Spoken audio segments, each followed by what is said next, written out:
Looking at eBGP, we also ended up finding out some of the R's that were in there. Let's find out what that means and even more in our review.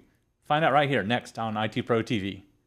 You're watching IT Pro TV.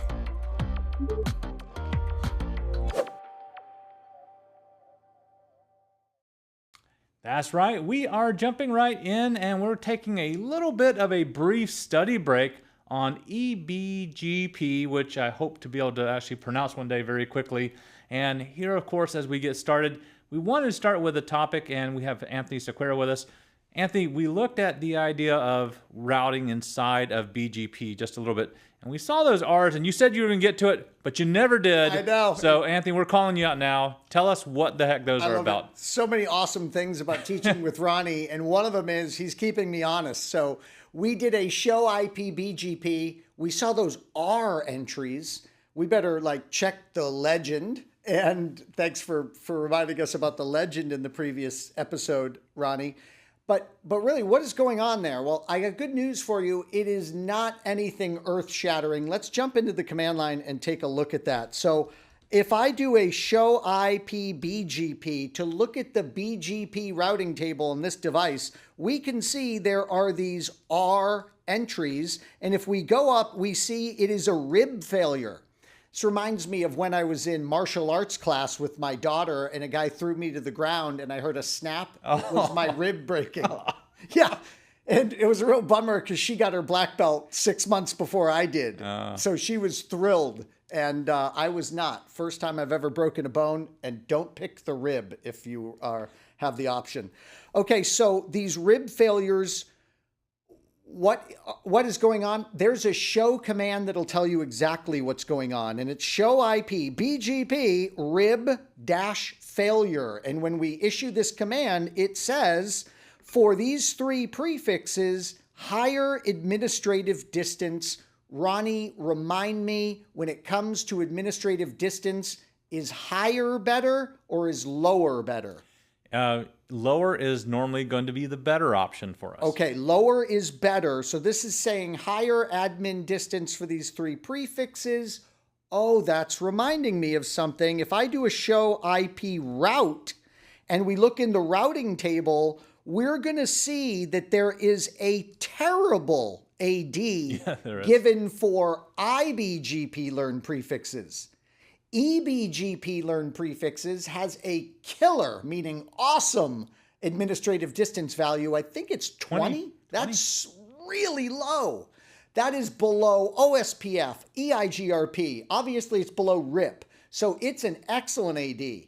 The 200 AD for IBGP is terrible. And all that's happening here is for those three prefixes, we're advertising them via OSPF and IBGP.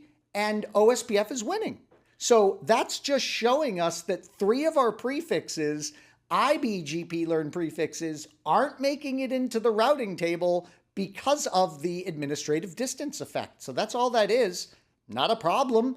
If you didn't want that, you could go in and make sure that you don't advertise those prefixes using IBGP, or you could manipulate administrative distance, but oftentimes we just ignore the situation. Now, let me make sure I have this right, Anthony. So what we're taking a look at when we find something like that rib failure, and you ran that command that show IBGP. Show IP BGP rib-failure. Rib-failure, and we see that higher administrative distance. In our situation, it's because we're running OSPF, which has a lower administrative distance of 110, and our IBGP administrative distance is 200, and it's saying it's not going to ever make it into that routing table just by leaving it as is. You got it. In fact, I just thought of one kind of proof for this. If I go in and do the show IP BGP, let's do rib failure, it says one of the prefixes is the 192.168.05. Well, here's the routing table. And look at this, Ronnie. This is our proof. There it is. That prefix is in the routing table, and it is OSPF. And there's kind of our proof, right? So, yeah. We can get to that prefix, but not using IBGP. All right, so let me ask a CCNA level question. Sure. As we see this maybe for the first time here. So, Anthony, do I excuse me, do I need OSPF any longer if I just wanted to run BGP now? Does that still need to be there?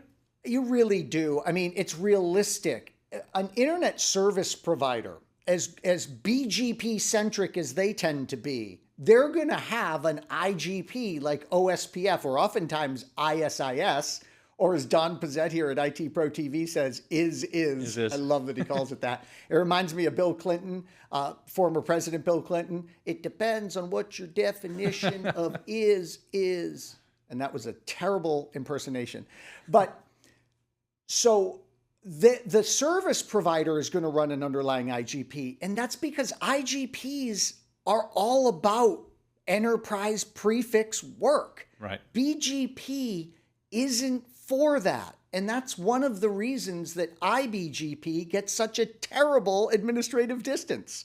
It is not that sophisticated for your internal prefix work.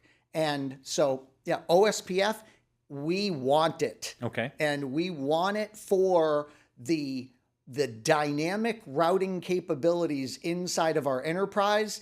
And then we will lay eBGP peerings on top of it when needed. All right, so now that we have that, and that was one of the things that we definitely wanted to cover in our review, let's go back and let's talk just a little bit about some of the things that we may have found challenging, or that you thought was actually a great topic for us to actually cover here. So when we go back to the peerings, when we start talking about the idea of peerings here, there is at least one of the things that we centered in on that actually we kind of showed a failure to, which was the idea of that eGBP multi-hop that you talked about. And so if there's anything that might be confusing, at least from my perspective, I'm a CCNA coming out, like, I still don't understand that. So can you kind of tell us a little bit more about that? Yeah, absolutely, Ronnie. Thank you for framing this review for us. I just pulled up, by the way, one of the commands I love, show run, and then the pipe, and then section BGP. Oh, what a great command, right? Instead of show run and then looking through, the section command, the section qualifier, if you will, for the show command, show run, is so powerful. And note that it would go under interfaces too. So if this is really going to help us when we do OSPF together, Ronnie, because we know that OSPF will have a lot of stuff under router OSPF, right, but then we'll have sprinkles of configurations under interfaces that involve OSPF, and this section will bring them all together. But there you can see it, Ronnie. We are doing eBGP multi-hop here, and we're doing it for one reason and one reason only in this scenario, and that is we peered between loopbacks. If we are giving eBGP a direct connection to the peers using physical interfaces, you don't do any eBGP multi-hop. That's the configuration that Cisco expects. When we peer between loopbacks, technically it's 2 hops away, so we had to do the eBGP multi-hop too. This is the most common thing that students forget to do. And so they do their static peerings, and then they're sitting there waiting and waiting and waiting. They're refreshing. The peering never comes up, and then they do the dope. They forgot to do their multi-hop. So since we're talking about that, the peering with the loopback, can you show us that command again that shows that we're peering with the loopback? Sure. So if I do the show IP BGP summary, that's our great command that is roughly the equivalent of like show IP OSPF neighbors, all right, or show IP EIGRP neighbors. And here I can see that it is 192.168.0.1 and 192.168.0.5 that I'm peering with. And we know those are our loopback IP address assignments. Something else about this output, do you remember, Ronnie, that's a little weird is that last column is state. If we're not in the BGP full state, it'll show you what state you're in. But if you are in the BGP full state, it'll have a numeric entry there, and that's the number of prefixes we've received. We've gotten 6 from the R5 neighbor. We've gotten 4 from the R1 neighbor. All right, Anthony. Well, help us now as we also talk about the idea of advertising prefixes again. Okay, so even though we have actually just done this recently, I know that in the back of my mind, I heard you say this, and I'm trying to review in my mind. I'm like, Anthony said that there were 2 ways that we could do this. So Anthony, review for us that idea of those 2 possible ways. You got it. Let's go over to the R4 device and do a show run section BGP. And if we look at the configuration over here on this R4 device, you can see, Ronnie, that we went for the redistribute connected approach. We said any connected interfaces that are alive and well on this router that have IP addresses assigned to them, that's a big qualifier, go ahead and advertise those prefixes into BGP. The alternative method that we discussed was to go in and do the network advertisement. Let's do one together right now real fast. We'll do the lucky number loopback 999. So interface loopback 999, IP address 99. You know what I'm thinking of right now? And you're an old school rock guy. 99 love balloons. La, la, la, la, la, la. Okay? Yeah. Let's do. I was trying to remember who actually sang that. Off the top of my head, I know, I can't that remember. is a tough one. Yeah. I think she was like a one-hit wonder, Yeah. right? So IP address 99, 99, 99, 99, 24-bit mask. And now that oh, Ronnie, What? I love reviews. Okay. Because reviews give us the chance to mention things that we Right. might have forgotten. For the network command to function in BGP, that exact prefix must live in the routing table. Right.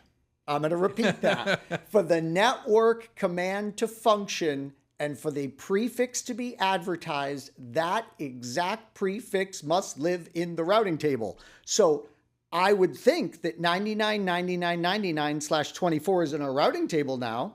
And now that it is in there, I can do router BGP 65004. I can do network 99.99.99.0. And remember, we said anytime you're using a non-default mask, you need to specify it. That's an easy one to forget. Trust me. And then we end our configuration.